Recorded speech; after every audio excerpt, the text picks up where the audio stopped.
Head tallinlased, me kõik koos lubasime lüüa linna läikima ja heakorrakuu toimus 14. aprillist kuni 12. maini, millest võttis osa lugematu arv inimesi. Ma ütleks, et see on kuskil üle 4000 inimese, ära veeti ümmarguselt 500 tonni prügi, tänavatelt veeti ära kõikvõimalikku asju 6000 tonni, mille kohta võib öelda, et see on kõikide aegade hea rekord.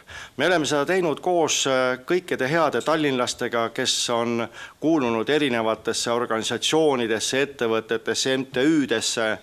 Ja muidugi on selge, et kõikidele meie tallinlastele ja ka meie külalistele meeldivad samuti meie rannad, meie pargid, kõik need kohad, kus me saame mõnusalt aega veeta ja loomulikult on väga tähtis see, et me saame ka edaspidi kõike seda koos hoida.